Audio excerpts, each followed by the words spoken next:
महीनों बाद घर पहुंचा था, लेकिन दिल तो साला कहीं और छोड़ आया था। मेरे बाबू ने थाना ताया मुझे भी बोलना था, और मेरा बाबू, मेरा सोना, मेरा शुगा मुझे भी सुनना था।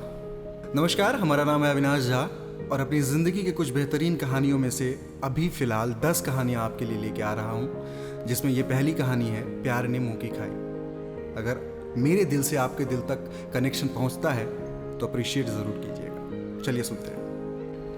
कॉलेज से हॉस्टल की तरफ निकला ही था कि पहली बार उसे रहमान चाचा की दुकान पे देखा, सिगरेट जला रही थी। हालांकि स्मॉल टाउन में ये काफ़ी हिम्मत भरा और साथ ही साथ बेवकूफ़ी भरा भी काम माना जाता है, क्योंकि ये ठीक वैसा ही है जैसे समाज के ढकोसले एक नियम और कानून की आंखों में आंखें डालकर बगावत करने जैसा।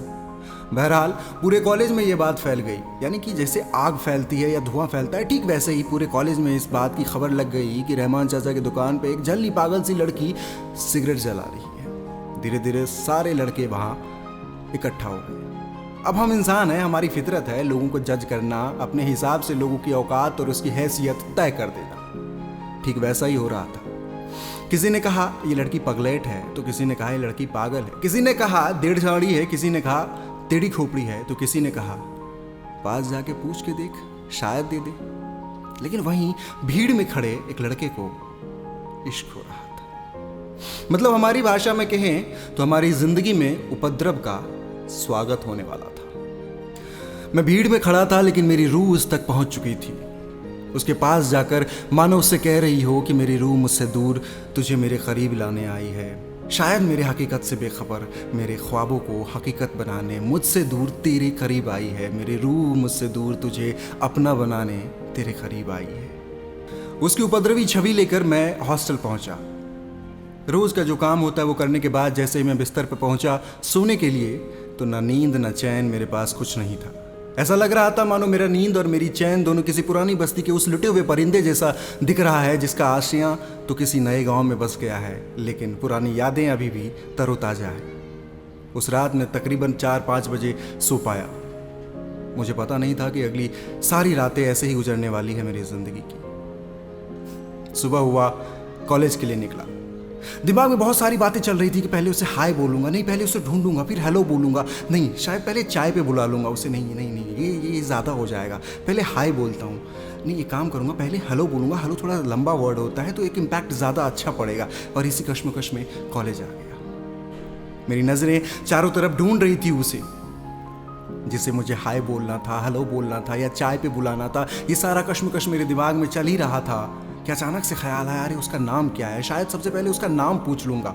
ये सारे कश्मकश मेरे अंदर एक बहुत ही अच्छे से अंदाज में चल रहा था कि किसी ने मेरे अंदाज में खलल डाली। मेरे कंधे पे एक टैप हुआ और मैंने झुंझुलाहट से पीछे मुड़ते हुए पूछा, अबे कौन है बे? कि अचानक मेरी सांसें रुक गई, मेरा जहाँ, मेरा सब कुछ थम सा गया। जैसे होता ना फिल्मों में, जैसे सारंगियाँ बजने लगती है, म्यूज़िक चलने लगता है और सारा क्राउड म्यूट हो जाता है, ठीक वैसा ही हो रहा था, क्योंकि वो मेरे बहुत ही ज़्यादा करीब खड़ी हुई थी। मेरी सांसें रुक सी गई थी, थम सी गई थी, लेकिन उसकी सांस से मैं महसूस कर पा रहा था, उसके खुशबू मेरी रूह में समा रही थी। मानो कह रही हो जैसे इश्क करना है तुझसे ये ठान लिया है, तेरी हाँ की परवाह से बेखबर तुझे अपना खुदा मान लिया है।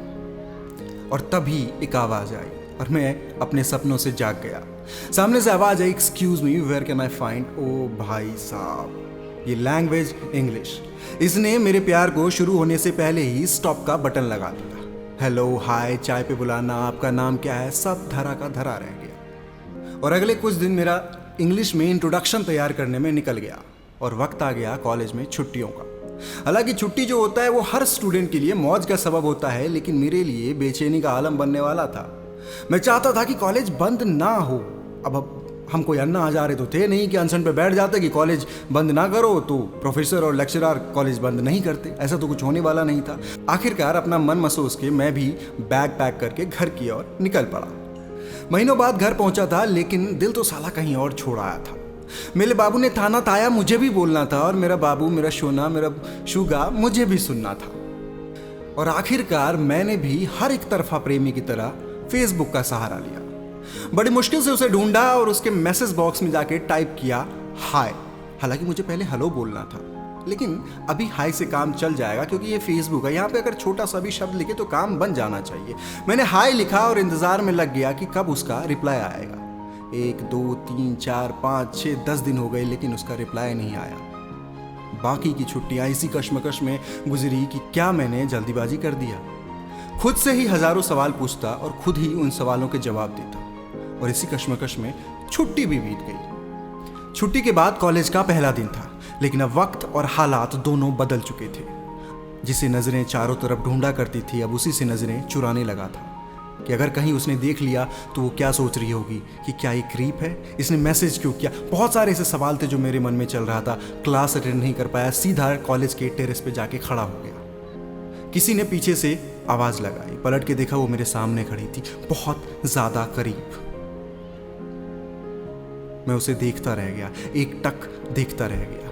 घुंघराले बाल, कानों में बड़ी सी बाली, आंखों के ऊपर काजल लगा रखा था उसने एक स्माइल दिया और उसने मुझसे पूछा, तुमने मुझे मैसेज किया था? मैंने कहा नहीं। उसने कहा, खाओ मेरी कसम। मैं समझ नहीं पाया कि उसके शब्दों में अचानक से इतना हक क्यों है। मैंने तो सिर्फ हाय लिखा था। फिर ऐसा क्या हुआ? क्या भगवान ने कुछ आशीर्वाद दिया है मुझे कि अचानक से वो सारी चीजें हो रही थी जो मेरी मर्जी की थी? लेकिन अपने आप को संभाला, अपने आप को समेटा, और फिर मैंने उससे कहा, नहीं तो गलती से चला गया होगा। उसने एक हल्की सी मुस्कुराहट दी और फिर पलट के चली गई। मैं समझ नहीं पा रहा था ये क्या हुआ अचानक मेरे साथ। हालांकि मैं इतना समझ चुका था कि वो मुझे पहचान चुकी थी, बस जानना थोड़ा बाकी था। वक्त बड़ी से बड़ी चीजों को भर देता है, हमारी जान पहचान और मुलाकातों को भी भर ही देगा। अब हम दोस्त बन चुके थे, फेसबुक पे भी। मेरे फेसबुक पोस्ट को लाइक करते करते कब वो मुझे पसंद करने लगी, ये ना उसे पता चला ना मुझे पता चला। और फिर एक दिन कॉलेज में उसने अपने बेस्ट फ्रेंड से मिलाया। उसका नाम विकास था। मैं थोड़ा सहम सा गया उसे देख के, थोड़ा वो स्मार्ट सा दिखने वाला था। लेकिन मुझे उसके कंधे पे हाथ रखना, उसके हाथ को बार बार छूना बिल्कुल पसंद नहीं आ रहा था। जी कर रहा था अभी खून कर दूं उसका, लेकिन अपना नैरो माइंडेड होने का सबूत सबके सामने नहीं रखना चाहता था। लेकिन रहा नहीं गया। एक दिन मैंने पूछ ही लिया उससे, तुम विकास के बारे में श्योर हो ना? बड़े ही बेफिक्री से उसने इस बात को नजरअंदाज करते हुए मुझसे पूछा, अच्छा सुनो, तुम मुझसे प्यार करते हो क्या?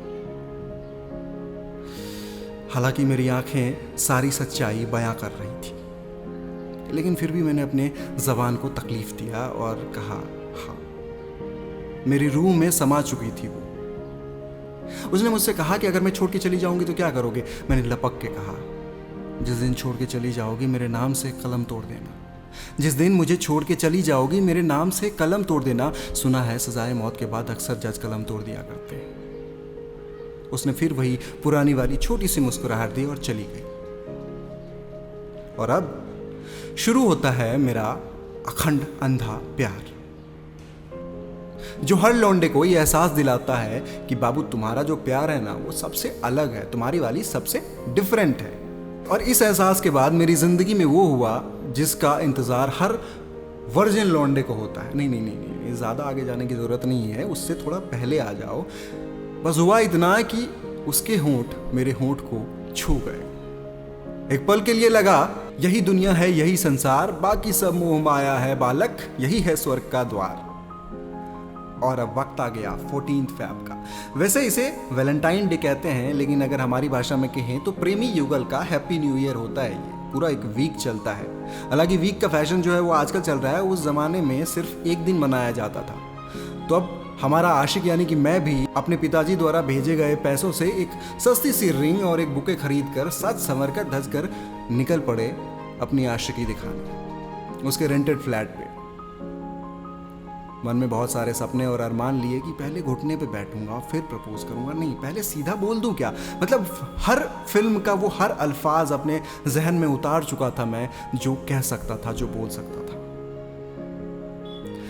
उसके घर के दरवाजे पे जैसे ही घंटी बजाने वाला था कि उसकी बाई ने, मेड ने दरवाजा खोला। खोलते ही उसने जोर से आवाज लगाया, दीदी जा रही है मैं। और मुझसे पूछा आप कौन? और फिर अपनी झुंझलाहट में बोला हाँ दीदी अंदर है, और वो चली गई। मेरे लिए सरप्राइज करने का एक अच्छा सा मौका था।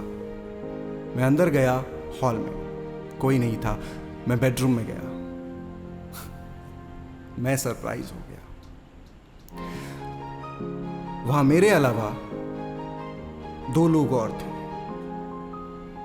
मैं निशब्द, मूक, अज्ञात के अनहद नाद में देखे जा रहा था, नहीं शायद सोचे जा रहा था, क्योंकि वो अवस्था मेरे सोच से विपरीत थी। एक विकास और दूसरी, नाम नहीं बताया ना मैंने आपको उसका, नाम में क्या रखा है, लेकिन एक बात है, काश कि हम उनके दिल पे राज करते, काश कि हम उनके दिल पे राज करते। जो प्यार कल था वही प्यार आज भी करते। हमें गम नहीं उनकी बेवफाई का, हमें गम नहीं उनकी बेवफाई का, बस अरमान था कि साला हम भी अपने इश्क पे नाज करते।